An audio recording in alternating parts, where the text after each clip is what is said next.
نحمده ونصلي على رسوله الكريم أما بعد أعوذ بالله من الشيطان الرجيم بسم الله الرحمن الرحيم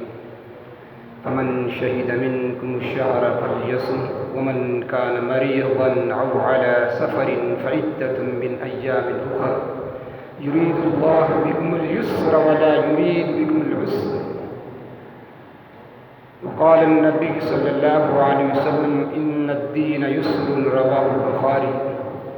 وعن انس بن مالك الكعبي رضي الله عنه قال قال رسول الله صلى الله عليه وسلم ان الله وضع عن المسافر شطر الصلاة والصوم عن المسافر والمرضع والهبلى رواه الترمذي وابو داود والنسائي وابن ماجه او كما قال عليه الصلاة والسلام. محترم دینی اور اسلامی بھائیوں، اللہ پاک کا کرم ہے، احسان ہے کہ اللہ پاک نے یہ ماہ مبارک مجھے آپ کو عطا فرمایا. اللہ پاک نے اس ماہ مبارک میں یہ بھی کرم فرمایا کہ سب لوگوں پر ہر طرح سے ہر طریقے سے روزے فرض نہیں فرمائے، بلکہ اللہ پاک نے کرم فرمایا، احسان فرمایا کہ کچھ لوگوں کو مستثنیٰ قرار دیا کہ ماہ مبارک میں اگر وہ روزہ نہ بھی رکھے تو چل جائے گا. تو کون کون سے اعذار ہے، عذر ہے جس کی وجہ سے انسان روزہ نہ رکھنا چاہے، جس کی شریعت اجازت دیتی ہے، اس کے بارے میں اس آیت شریفہ میں اور حدیث نبوی میں بتلایا گیا ہے. سب سے پہلے جو فرمایا گیا ہے من کان مریضا، کہ بیمار شخص کے بارے میں، کہ بیمار شخص کو اس بات کی اجازت شریعت دیتی ہے کہ وہ روزہ نہ رکھنا چاہے تو نہ رکھے، لیکن بیماری کیسی ہو، کیا ہو، اس کے بارے میں ہمارے علماء لکھتے ہیں کہ مریض سے مراد، بیمار سے مراد ایسا بیمار ہو جس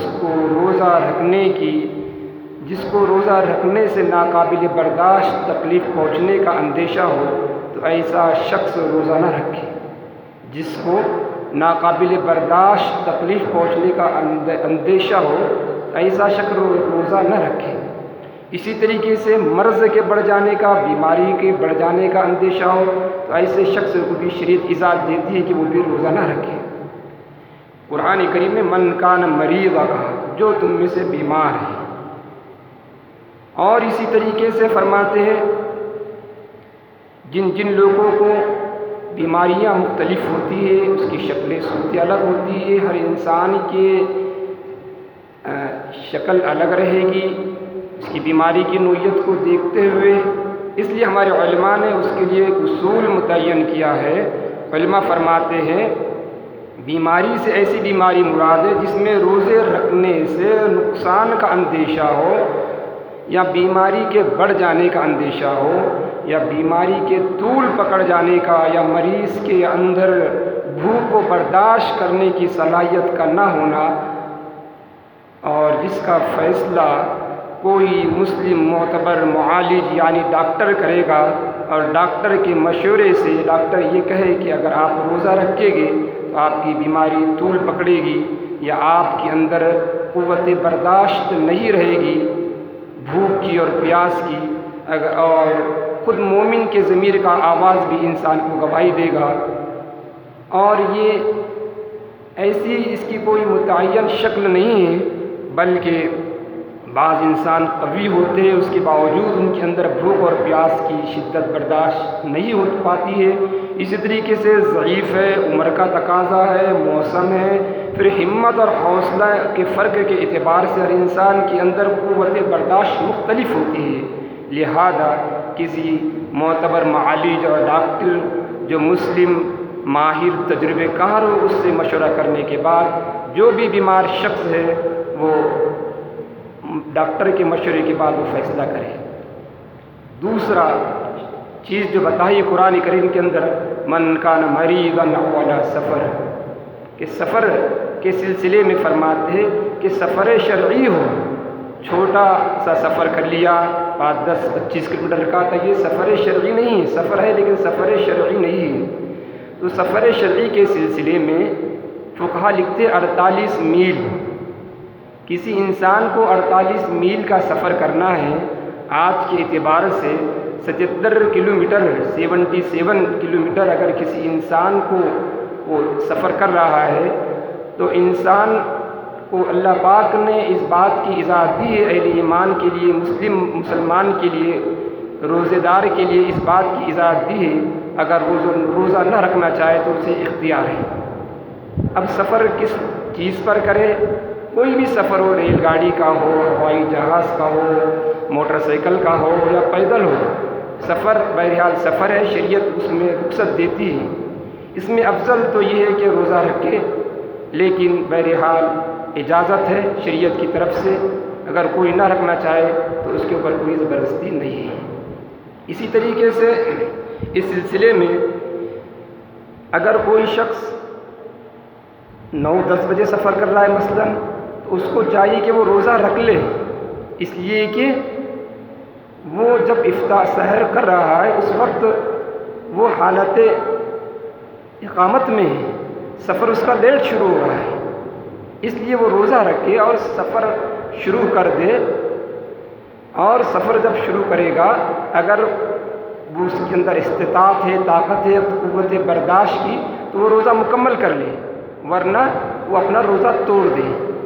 ایسا نہیں ہوگا کہ انسان سفر تو دن میں 10 بجے کر رہا ہے اور صبح سے روزہ ہی نہیں رکھ رہا ہے سرے سے، تو یہ گنہگار ہوگا۔ اس لیے فرماتے ہیں ریل کا سفر ہو یا پلین کا سفر ہو، بہرحال سفر ہے لیکن رکھنا بہتر ہے، اس میں بھی شریعت اس بات کی اجازت دیتی ہے۔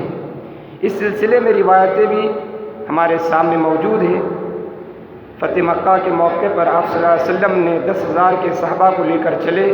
16ویں روزے کو، گرمی کا موسم تھا۔ آپ صلی اللہ علیہ وسلم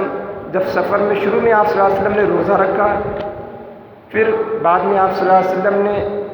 مقام عثمان پر پہنچنے کے بعد آپ صلی اللہ علیہ وسلم نے پانی منگایا اور اپنے ہاتھ اوپر کیے اور پانی نوش فرمایا، یعنی افطار کر لیا، روزے کو توڑ دیا، صحابہ کرام کو بتانے کے لیے کہ سفر میں روزہ توڑنا جائز ہے۔ تب یہ انسان آپ صلی اللہ علیہ وسلم نے بعض مرتبہ سفر میں روزہ بھی رکھا ہے، بعض مرتبہ نہیں بھی رکھا ہے، اور بعض مرتبہ سفر میں روزہ توڑ بھی دیا ہے، تو تینوں اختیار دی اللہ کے نبی صلی اللہ علیہ وسلم نے۔ حضرت جابر رضی اللہ عنہ فرماتے ہیں کہ جب آپ صلی اللہ علیہ وسلم نے روزہ افطار کیا یعنی کہ روزہ توڑا تو اس وقت تو عصر کے بعد کا وقت تھا۔ بعض روایتوں میں یہ بھی آتا ہے کہ نبی صلی اللہ علیہ وسلم نے صحابہ کو منع فرمایا کہ روزہ نہ رکھے، لیکن بہت سارے صحابہ کرام نے روزہ رکھا، اور جب روزے کی شدت زیادہ ہونے لگی تو بعض صحابہ کرام کمزوری کی وجہ سے گرنے لگے، تو آپ صلی اللہ علیہ وسلم نے فرمایا اولئک العصاة، اولئک العصاة، یہ لوگ نافرمان ہیں، یہ لوگ نافرمان ہیں، یعنی انہوں نے ہمارا مانا نہیں، ہم نے ان سے کہا تھا کہ روزہ نہ رکھیں، اور جن لوگوں نے روزہ نہیں رکھا تھا آپ صلی اللہ علیہ وسلم نے ان کی تعریف کی اور فرمایا یہ ثواب میں روزہ رکھنے والوں کے مقابلے میں بڑھ چکے ہیں، اس لیے کہ انہوں نے اونٹوں کو پانی پلایا اور خیمے وغیرہ جو انسانوں کے رہنے کے لیے اس وقت کام آتے تھے ان کی ترتیب دی، تو آپ صلی اللہ علیہ وسلم نے ان کی تعریف فرمائی۔ اسی طریقے سے حدیث شریف کے اندر فرمایا حاملہ اور مرضیہ، حاملہ کہتے ہیں ان عورتوں کو، ان خواتین کو جو پیٹ سے ہو، امی سے ہو، جن کے بارے میں علماء لکھتے ہیں کہ اگر اس عورت کے جان کا خطرہ ہو یا اس کے پیٹ میں جو بچہ ہے اس کے جان کا خطرہ ہو، تو ایسی حالت میں یا اس عورت کے بے ہوش ہو جانے کا اندیشہ ہو، عام طور سے جو عورتیں امید سے ہوتی ہیں ان کو بیماریاں لاحق ہوتی ہے، تو اگر ایسی حالت ہو تو اس کو بھی شریعت اجازت دیتی ہے ایسی حاملہ عورتوں سے، پیٹ امید والی عورتوں کے لیے کہ وہ روزہ نہ رکھیں۔ اسی طریقے سے مرضیہ وہ عورتیں جو دودھ پلاتی ہیں جن کے بچے چھوٹے ہیں اور بچے دودھ نہیں پیتے، اوپر کا دوسرا دودھ نہیں پیتے، تو ایسی عورتوں کے لیے بھی شریعت اجازت دیتی ہے اس بات کی کہ وہ روزہ نہ رکھے، لیکن بعد میں روزے رکھنا پڑیں گے۔ اسی طریقے سے حیض اور نفاس کی حالت یہ ایسی ہے ماہواری، جس کو حیض کہتے ہیں، ماہواری آنے سے روزہ خود بخود ٹوٹ جاتا ہے۔ بعض لوگ فون کر پوچھتے ہیں کہ بھائی ہماری بیوی نے روزہ رکھا تھا لیکن ان کا حیض شروع ہو گیا، یعنی ماہواری جاری ہو گئی، اور اب دوپہر کا وقت کیا کیا جائے؟ تو ماہواری کا جاری ہو جانا خود روزے کے منافی ہے، ان کا روزہ خود بخود ٹوٹ گیا۔ اب وہ علانیہ کسی کے سامنے کھائے پیے نہ، بلکہ وہ تنہائی میں اس کا روزہ خود بخود ٹوٹ گیا تو تنہائی میں وہ کھانا پینا چاہے تو کھا سکتی ہے، اس کو اجازت ہے۔ اسی طریقے سے نفاس، وہ عورتیں جن کی ولادت ہوئی، جن کے بچے کی ولادت ہوئی، تو بچے کی ولادت ہونا یہ روزے کے منافی ہے، ان کا بھی روزہ خود بخود ٹوٹ جائے گا۔ اسی طریقے سے بعض وہ لوگ وہ ہوتے جو روزہ رکھنے کے باوجود بھی شریعت ان کو اس بات کی اجازت دیتی ہے کہ وہ روزہ توڑنا چاہے تو توڑ سکتے ہیں۔ مثلا ایک آدمی نے روزہ رکھا اور شدید اس کا پیٹ درد کرنے لگا، تو شریعت اس بات کی اجازت دیتی کہ وہ روزہ توڑ دے اور دوائیوں کا انتظام کر کے وہ کھائے اور پیے، تاکہ اس کی جو پیٹ میں جو تکلیف ہو رہی تھی وہ تکلیف اس کی دور ہو جائے۔ اسی طریقے سے کسی انسان نے روزہ رکھا اور مشقت بھرا کام کر لیا، پیاس شدت کی لگ گئی، اب جان کا خطرہ ہونے لگا، تو ایسے انسان کے لیے بھی ضروری کہ وہ روزہ توڑ دے۔ اسی طریقے سے وہ افراد جو کسان، خاص طور سے جو کھیتی باڑی کا کام کرتے ہیں یا مزدور طبقہ، ان لوگوں کی کوشش یہ ہونا چاہیے جو مشقت بھرا کام کرتے ہیں کہ رمضان مبارک سے پہلے ایسا انتظام معاش کا وہ کر لے کہ اپنا اور اپنے اہل و عیال کا معاش کا نظام پہلے سے سیٹ کر لے، ترتیب دے دے، اور ایک مستقل پورا مہینہ وہ فارغ کر لے، یا اگر پورا مستقل مہینہ فارغ نہیں کرتے تو ایسے کاروبار کی وہ فکر کرے جس میں مشقت زیادہ نہ ہو۔ اگر کوئی ہل چلا رہا ہے، ہل چلاتے چلاتے اور روزے کی حالت میں شدت کی پیاس لگ گئی اور اب معاملہ اس کا مشکل ہو گیا، تو ایسے لوگ روزہ توڑنا چاہے تو توڑ سکتے اور توڑنا چاہیے۔ شریعت اس بات کی اجازت دیتی ہے کہ جان کا خطرہ جب ہو جائے اس وقت وہ روزہ توڑ دے۔ اسی طریقے سے کسی کو مہلک بیماری لگی ہوئی ہے اور بیماری نے طول پکڑا ہوا ہے، بیماری کا اچھا ہونے کا کوئی سمجھ میں نہیں آتا، کہ بیماری بظاہر صحت والا ہونا سمجھ میں نہیں آتا، صحت پانے کے بظاہر کوئی امید نہیں ہے، تو ایسے لوگ بھی روزہ نہ رکھے، اور عمر رسیدہ ہے، جن کی زیادہ عمر ہو چکی ہے، اسی طریقے سے ان لوگوں کے لیے شریعت نے فدیہ کا نظم کیا ہے۔ ایک چیز یہ بھی سمجھ لیجئے کہ نفاس اور حیض کی حالت میں نماز معاف ہے، اور ماہ مبارک میں اگر اس شکل اور حیض اور نفاس کی شکل پیش آ جائے تو اس وقت وہ روزہ نہیں رکھیں گے، بلکہ بعد میں روزہ قضا کرنا ضروری ہے۔ نمازوں کی قضا نہیں ہے حیض اور نفاس والی عورت کے لیے، اور جو عمر رسیدہ لوگ ہیں، ضعیف ہے، کمزور ہے، مستقل بیماریاں جنہیں لگی ہوئی ہے، بظاہر ان کی صحت کی کوئی شکل اور صورت نظر نہیں آتی، ایسے لوگوں کے لیے شریعت نے فدیہ رکھا ہے۔ ایک روزے کے بدلے ایک فدیہ، یعنی 2.25 کلو گیہوں احتیاطاً 2 کلو گیہوں دے دے کسی مسکین کو، فقیر کو، ہر روزے کے بدلے۔ تو یہ مختصر سے مسائل تھے آج کے اس گفتگو میں، امید ہے کہ اس سے انشاءاللہ فائدہ ہوگا۔ تو مسافر ہے، مریض ہے، اور دودھ بھی لینے والی خواتین ہیں، اور امید والی خواتین ہیں، امید سے جو خواتین رہتی وہ خواتین ہیں، اسی طریقے سے بیمار ہے اور عمر رسیدہ ہے، یا اچانک کوئی ایسی بیماری انسان کو لاحق ہو جائے روزے کی حالت میں جس سے انسان کے خطرہ ہے اس کے جان کا، تو ایسے وقت میں فوراً روزہ توڑ دینا چاہیے، شریعت اس بات کی اجازت دیتی ہے۔ اس لیے اللہ پاک سے دعا ہے کہ اللہ پاک ان تمام باتوں پر ہمیں سمجھ کر عمل کرنے کی توفیق عطا فرمائے۔ اسی طریقے سے ہم ہمارے تمام ہی احباب سے گزارش کریں گے کہ مسائل کے سلسلے میں اپنے مقامی علماء کرام سے، مفتیان کرام سے، جن سے آپ ہمیشہ ربط رکھتے ہیں، پوچھتے ہیں، ان سے پوچھ کر اور مسائل کو مزید معلومات